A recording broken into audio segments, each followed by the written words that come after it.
Assalamualaikum warahmatullahi wabarakatuh. Selamat siang kepada teman-teman semua. Berjumpa lagi, kita akan berbicara tentang ilmu logika dasar, khususnya materi berkaitan dengan al-kulliyat al-khams. Al-kulliyat al-khams. Artinya bahwa di dalam sebuah pernyataan, dulu kan kita pernah berbicara ya, bahwa dulu bahasa adalah cermin paling jernih dari logika manusia.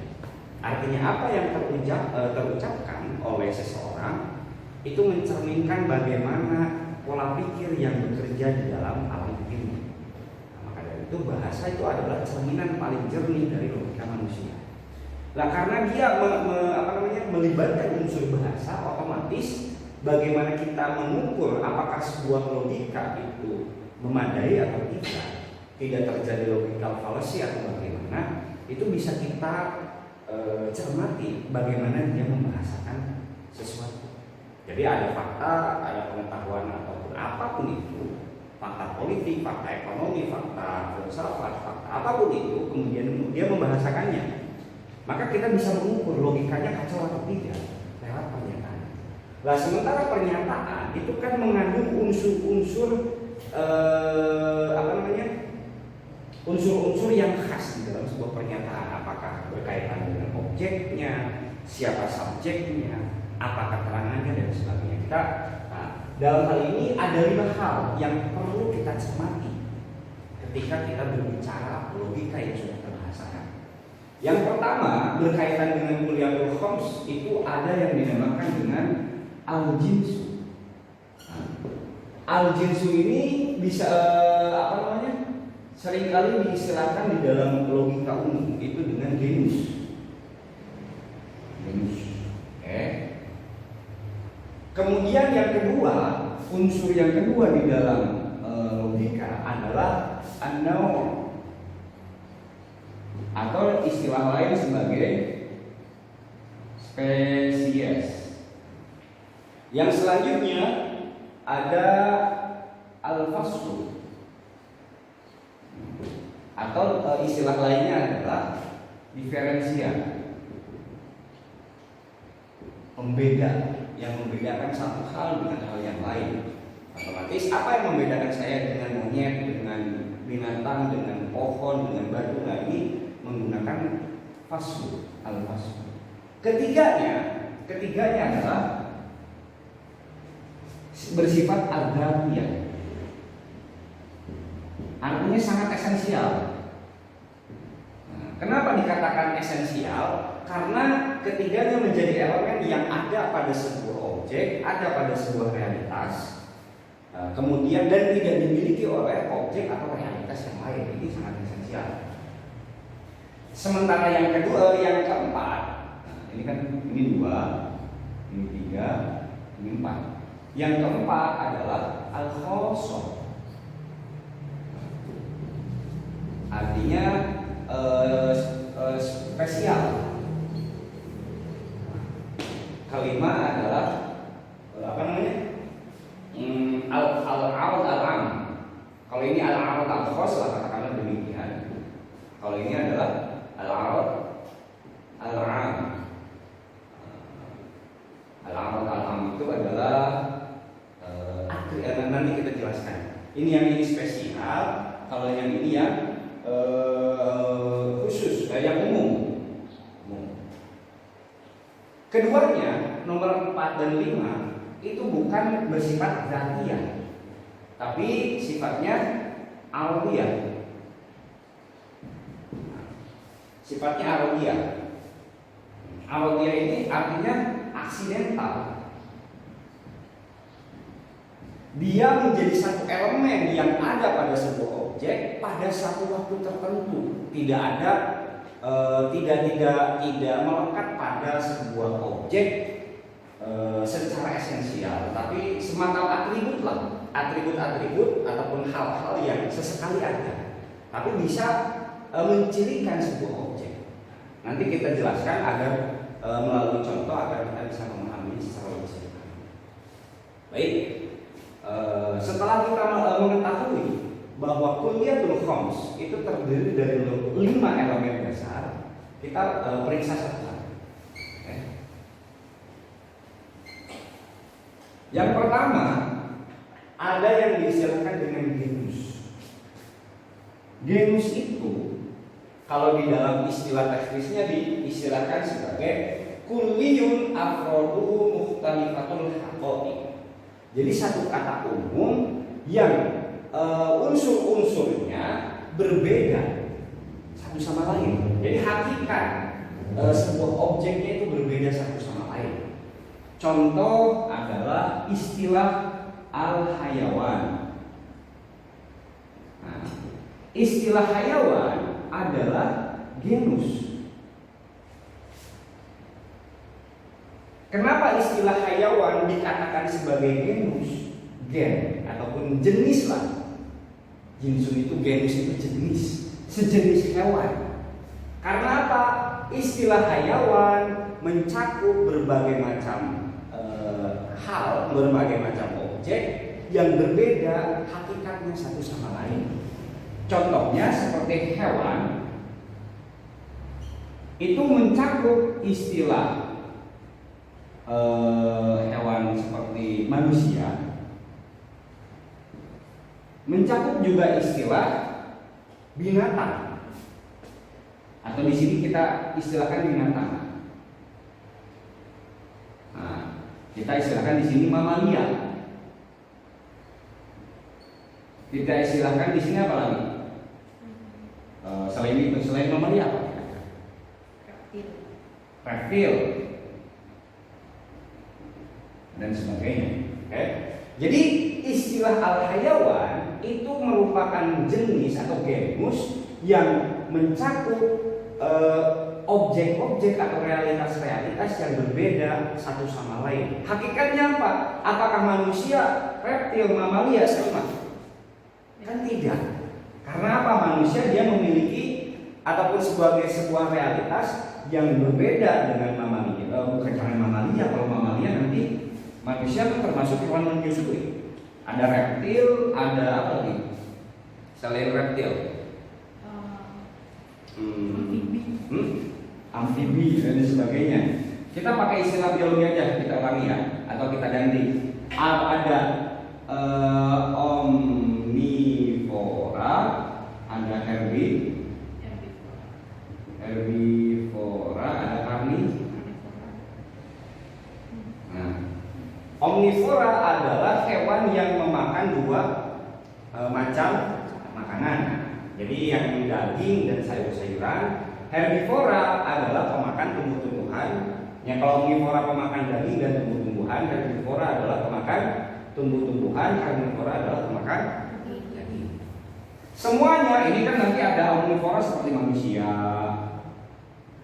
Kemudian di sini singa. Kemudian di sini rusa dan sebagainya. Ini nanti ada turunan-turunannya lagi. Nah, jadi semuanya baik omnivora, herbivora ataupun karnivora, semuanya merupakan jenis dari hayawan atau binatang. Nah, ini genusnya tuh di sini.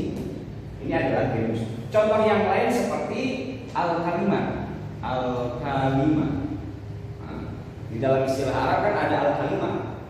Kemudian al-kalimah itu ada al-ismu, kemudian al-fi'lu, dan yang terakhir adalah al-harfu. Nah, kalimat di dalam literatur atau gramatika bahasa Arab, istilah kalimat itu mencakup tiga hal yang berbeda hakikatnya satu sama lain. Huruf berbeda dengan fi'il, berbeda dengan isim. Ini kata benda, ini kata kerja, ini tambahan dan sebagainya. Itu contoh genus. Jadi sekali lagi genus itu adalah kalimat umum yang mencakup berbagai kalimat khusus dan hakikatnya berbeda satu sama lain. Kalimat khusus tersebut berbeda hakikatnya satu sama lain. Oke? Nah, sementara yang kedua spesies. Nah, kalau ini contohnya kayak gini ya, kita hapus dulu. Yang kedua adalah an-naw'. Kalau an-naw' itu adalah secara teknis diistilahkan sebagai afroduhu au juz'iyatuhu zatu haqiqatin wahidatin. Satu kalimat umum yang mencakup kata-kata khusus dan hakikatnya sama. Contohnya istilah nama orang lah, saya Fahmi. Kemudian ada Moza, ada Isna.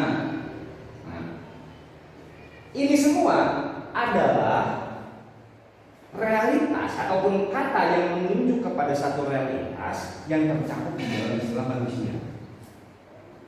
Oke.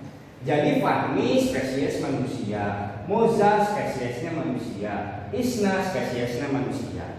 Tapi hakikatnya antara Fahmi, Moza, dan Isna sama-sama manusia. Berbeda dengan yang tadi, omnivora, karnivora, herbivora itu hakikatnya berbeda satu sama lain. Tapi kalau Fahmi, Moza, dan Isna hakikatnya sama.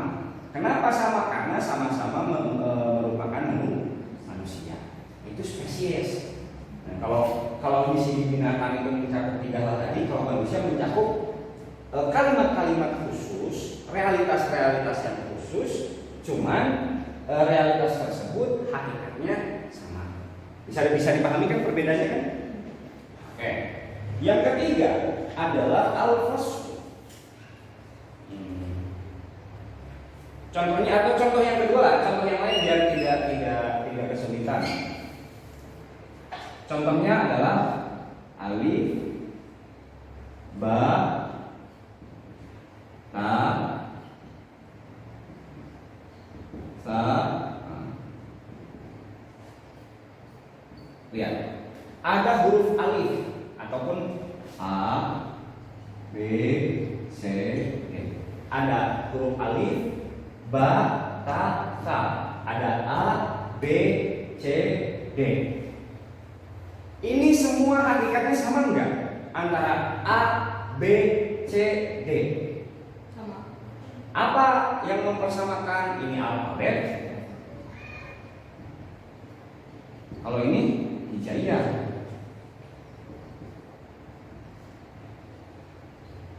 Hakikatnya sama. A, baik A atau B atau C atau D adalah huruf alfabet. Alif, ba, ta, adalah huruf hijaiyah. Cuman antara A dengan B, antara A dengan C, antara A dengan D, antara B dengan C dan sebagainya itu berbeda satu sama lain. Oke?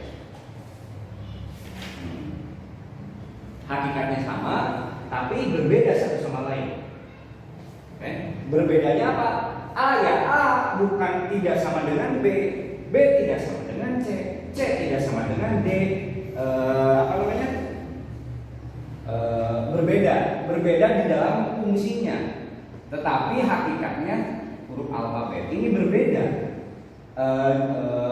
Item-itemnya, detail-detail itu berbeda, cuman hakikatnya sama. Nah, itu naun. Jadi alif naun min harfil hijaiyah. Huruf alif adalah spesies dari huruf hijaiyah, semuanya kayak gitu. Huruf A adalah spesies dari huruf alfabet. Oke, itu naun. Yang selanjutnya adalah al-fasl. Harus dulu. Ini bisa dipahami ya? Simple, sederhana. Kalau al-fasl adalah sifatun dzatiyatun au majmu'atu sifatin tumayyizu an-naw' an baqiyatil anwa' allati tandariju ma'ahu tahta jinsin wahidin. Tahta jinsin wahidin. Mithlu qaulina al-insan natikun aw mufakkirun. Fanatik aw mufakkir sifatun jauhariyatun ila akhir. Jadi nau itu yang terpenting kayak gimana? Ini tuh sifatun dzatiyatun. Artinya atribut yang esensial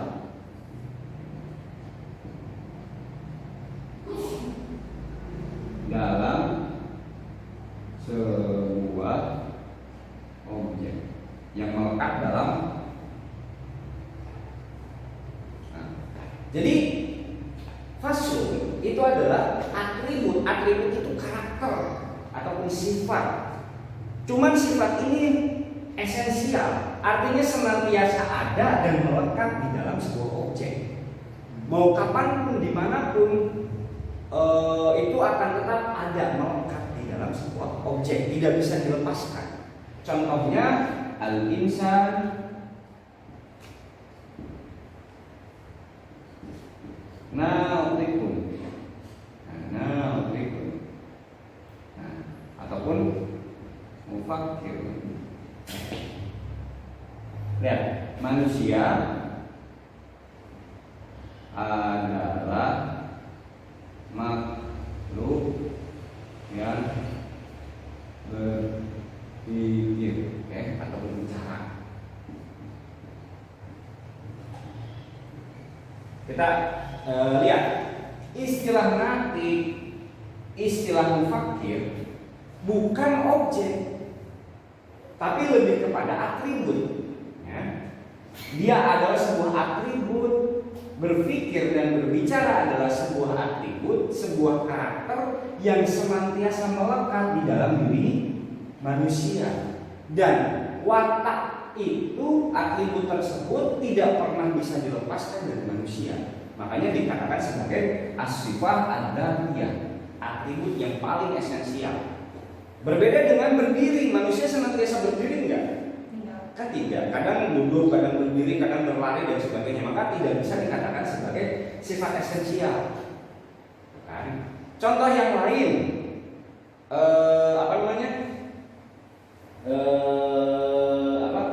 contoh yang lain. Nah, di sini yang contoh yang lain ini aja deh. Apa yang membedakan antara as-sifah ad-dhariyah dengan yang aradiyah? Karena kalau ini aradiyah, ini sifat aradiyah. Aradiyah itu yang baru datang ataupun yang temporer sifatnya. Ini spatio temporal. Artinya dia ada pada waktu-waktu tertentu, pada ruang-ruang tertentu, tidak senantiasa ada. Tapi tidak senantiasa ada, gitu maksudnya. Suatu waktu ada, suatu waktu tidak ada. Yang bisa membedakannya apa? Di sini dijelaskan kalau sifatnya aradiyah, kita bisa mempertanyakan kenapa, misal contohnya, kenapa seseorang berdiri, kenapa seseorang menangis, kenapa kamu menangis? Kita bisa mempertanyakan itu. Tapi kita tidak bisa mempertanyakan sifat yang bersifat atau atribut yang bersifat esensial, karena kita tidak bisa menanyakan kenapa kamu berpikir, ataupun kenapa kamu dimaknai sebagai makhluk yang berbicara. Karena itu sudah esensial. Manusia dengan berbicara, manusia dengan berpikir adalah satu hal yang niscaya ada. Gitu. Tapi kenapa kamu menangis? Oh, saya menangis karena bahagia. Saya menangis karena sedih. Saya menangis karena apa? Itu bisa dicarikan. Kenapa kamu berlari? Saya lagi dikejar-kejar gogok, misalnya anjing dan sebagainya. Kenapa kamu bengong? Saya melihat satu hal yang indah. Nah, kalau sifat esensial kita tidak bisa mempertanyakannya dengan pertanyaan yang diawali oleh kenapa. Sementara kalau sifatnya aradiyah kita bisa mempertanyakan dengan pertanyaan kenapa. Itu. Nah, contohnya insan natik. Natik adalah faslu. Apa fungsinya? Untuk membedakan antara insan atau manusia dengan objek-objek yang lain. Maka sifat dzatiyah itu hanya dimiliki oleh satu hal, tidak permanen dan tidak akan pernah dimiliki oleh hal yang lain. Kalau tempora itu mungkin ada di dalam berbagai macam objek. Kenapa kamu berlari? Saya bahagia. Tapi alasan kebahagiaan, kenapa kamu berlari? Karena saya lagi dikejar-kejar binatang buas. Tapi alasan itu tidak bisa kita gunakan untuk alasan itu mungkin akan berbeda dengan kenapa misal kucing berlari, atau kenapa Moza berlari dengan alasan kenapa Islam berlari mungkin akan berbeda satu sama lain. Makanya bukan esensial. Tapi kalau Moza dengan Isnas itu sudah pasti berpikir. Itu yang membedakan. Nah, ini faslun ini yang yang sangat penting, yang untuk bisa menemukan memberikan satu definisi yang jami', artinya definisi yang memadai untuk mencermati sebuah objek, maka sebenarnya ada di sini. Dia harus memuat genus dan fasol. Dan antara tiga inilah genus, naum, fasol. Karena yang ini arti. Oke. Masuk ke selanjutnya adalah al-arad al-khoso. Kalau al-arad al-khoso, definisinya kayak gini: al-kulli al-mukhtas binaw'in wahidin. Satu kata yang sifatnya umum dan hanya tertentu pada sebuah objek saja, tidak dimiliki oleh objek yang lain. Dia sifatnya atributif, bersifat atribut saja dan hanya dimiliki oleh objek tersebut. Contohnya seperti kuda, menengisnya. Kalau kuda itu, gitu apa? Ayo jangan bergada. Kucing mengeong. Nah, istilah mengeong kan tidak selamanya ada pada kucing. Kucing sesekali mengeong kalau lagi lapar atau kalau lagi cari pasangan dan sebagainya, pasti dia mengeong, atau lagi kesakitan. Tapi kan kucing juga tidak selamanya mengeong, ngeong kan enggak, nanti jadi ambulan kan. Nguing-nguing ya, bukan ngeong-ngeong ya. Nah, kucing mengeong ataupun harimau mengaum ataupun kuda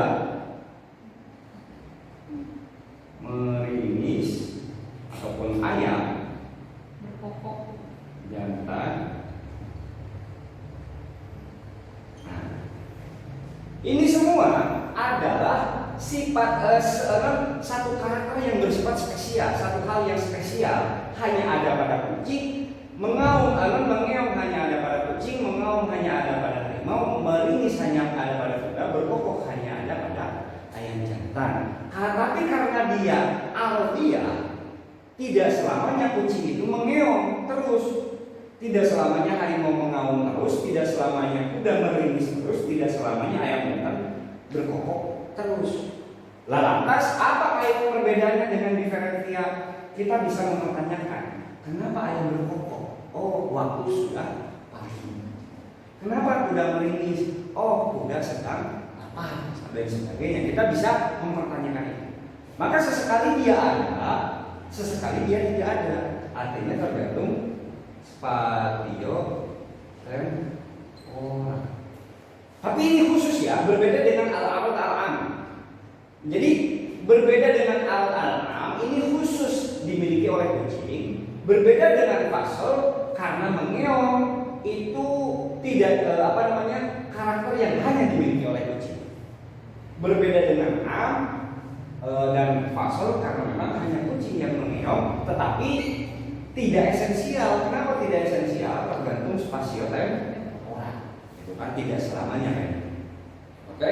Nah, berbeda dengan al-arad al-am. Kalau al-arad al-am itu gini istilahnya, kulliyun kharijun an haqiqati afrodihi walam yukhtassu bi haqiqatin wahidatin. Nah, jadi satu kata umum yang tidak bersifat esensial, tetapi dan juga tidak dikhususkan kepada sebuah objek. Kita pakai contoh saja. Contohnya berlari, berjalan, kemudian menangis, tidur. Nah, ini semua adalah atribut-atribut yang mungkin melekat pada sebuah objek, baik kerbau, manusia, kuda dan sebagainya.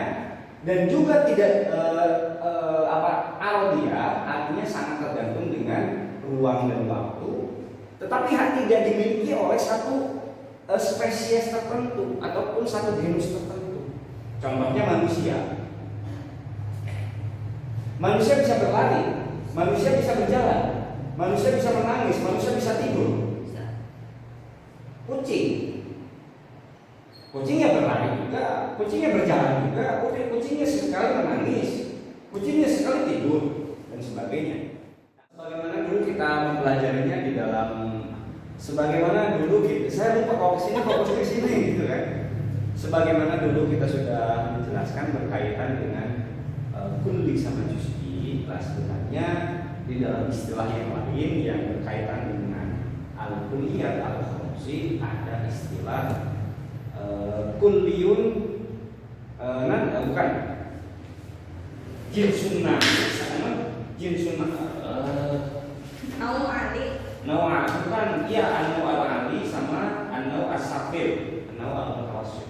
Ulang lagi. Sebagaimana dulu udah dijelaskan berkaitan dengan kulliyun sama juz'iyun. Kulliyatul khumsi juga memiliki istilah yang lain yang sebenarnya contohnya sama, cuman memiliki sudut pandang yang berbeda. Kalau dulu menggunakan rokm, kulliyun rokmul awal, rokmul tsani, rokmul tsalits, rokmul rabi'. Kalau sekarang menggunakan istilah nau'ul a'la, nau'ul ali sama nau'ul mutawassit sama, dan yang terakhir adalah nau'ul safir. Artinya dari atas ke bawah atau dari bawah ke atas.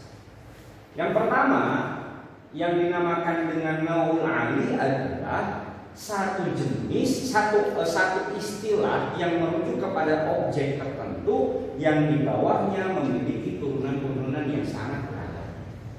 Contoh contohnya adalah ini kalau dulu rokmun robi' kita menggunakan istilah naun ali. Spesies tertinggi lah katakanlah demikian. Spesies tertinggi adalah istilahnya al-jinsu al-mutlaq. Semua objek secara mutlak baik yang bertumbuh dan berkembang ataupun tidak itu tercakup di dalam istilah al-jinsu al-mutlaq. Dari al-jinsu al-mutlaq kemudian bisa dipecah menjadi al-jinsu an-nami sama al-jinsu nami. Nah, jadi ada satu objek yang bisa tumbuh dan berkembang yaitu al-jinsu an-nami dan objek yang tidak bisa berkembang. Di sini dinamakan dengan naun mutawassil. Kenapa dinamakan dengan naun mutawassil? Karena ada kata yang lebih umum dari jinsun nami, yakni al-jinsu al-mutlaq atau objek secara umum, dan ada objek yang lebih khusus dibandingkan dengan al-jinsu an-nami. Apa? Hayawan. Maka di sini juga diistilahkan dengan naun mutawassil. Naun mutawassil artinya satu spesies yang berada di lokus antara. Dia bisa ada kata yang lebih umum dan ada kata yang lebih khusus dibandingkan dengan istilah hayawan. Apa kata yang lebih umum dibandingkan dengan istilah hayawan? Al-jinsu an-nami. Karena di dalam al-jinsu an-nami ada selain al-hayawan. Kan? Al-hayawan dalam hal ini adalah insan. Ini mutawassil. Al-hayawan an-nami. Nanti di sini ada juga al-hayawan wernatif. Nanti ke arah situ pembedaannya. Oke, kita harus lagi. Dan yang terakhir adalah al-insan dinamakan dengan naun safir. Artinya objek terendah yang tidak bisa dipecah lagi menjadi entitas-entitas yang lebih khusus dibandingkan dengan insan. Kalau ada pecahan-pecahan bukan lagi diistilahkan dengan naun, tapi dibedakan melalui atribut yang lain, menggunakan fasul, menggunakan ardun yang khos atau yang am. Tetapi di dalam konteks istilah naun tidak ada spesies di bawah manusia, pecahan dari manusia. Kalau misal di bawah manusia kan ada anak-anak, ada orang tua, ada nenek-nenek dan sebagainya. Itu tetap bukan sebagai naun. Anak-anak, perempuan, laki-laki laki-laki, pemuda, nenek-nenek dan sebagainya itu bukan terkategorikan naung atau spesies, tetapi masuk ke dalam faslun ataupun ambil atau atribut ataupun diferensial. Nah itu mungkin tambahan ada kaitan dengan perkuliahan sebelumnya yang di al-kuliah sama juz'iyah. Dan ini juga penting dipahami untuk menemukan definisi yang paling sempurna di dalam memaknai sebuah objek. Karena apa? Karena definisi yang paling memadai adalah definisi yang bisa sampai kepada level ini. Yang paling ataupun definisi yang jami'annya adalah definisi yang tidak mungkin dibagi lagi menjadi spesies-spesies yang lain. Tidak ada turunannya lagi. Nanti kita akan pelajari di dalam takrif. Mungkin untuk pelajaran kali ini cukup sekian. Kurang lebih mohon maaf. Assalamualaikum.